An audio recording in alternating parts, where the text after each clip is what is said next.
Hi, this is Heidi Hansen, and this is the Trauma Project.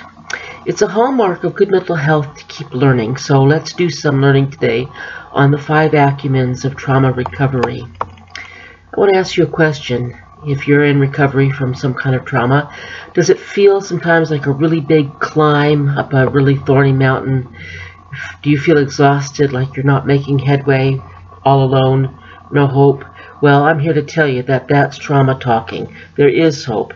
And when you get past important markers in your recovery, you'll feel the satisfaction of being a champion, getting a victory gold medal at the Olympics of mental health.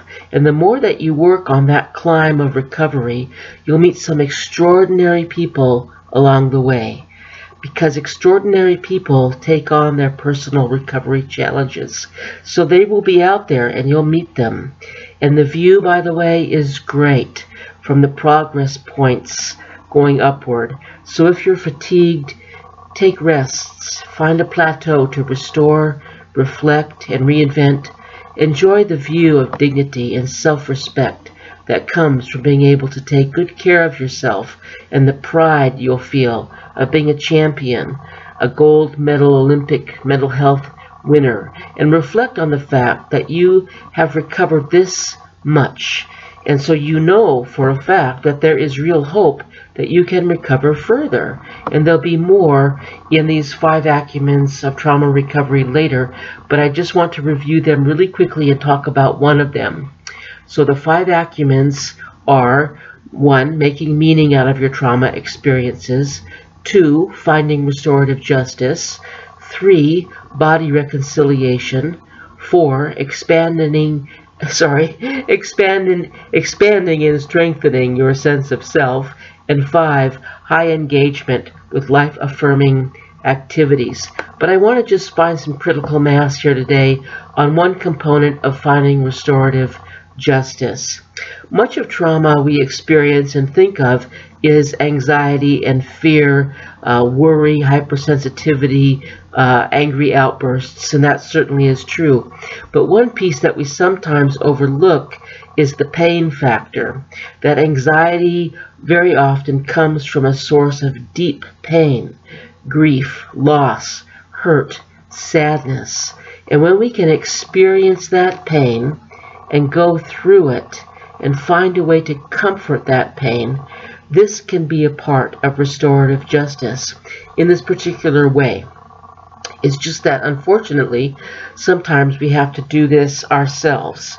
A lot of times, the persons responsible for our trauma are untouchable. They'll never accept responsibility or have a conscience to try to make amends or make it right. They just don't have that capacity for empathy or self-reflection and accountability. And we can see them as very sick persons in that way, truly handicapped in a sociopathic way. They're missing certain cogwheels in their personality that causes them to hurt and act out on other people without conscience. But that also means that they cannot feel the love and the depth of compassion and empathy that you can. So they are truly handicapped in ways that you are not. And then we have to muster up that great courage to go through the pain, but always accompanied by safety and good, healthy forms of comforting ourselves. The self-respect that comes from that is so strong that it can in itself be a form of restorative justice, because we have found a way to rise above, become what the perpetrators can never be. Remember that trauma changes us, but we get to say how. One brief word on high engagement with life-affirming activities. We do that because we want to retrain our brain that life is beautiful and we must celebrate it every day.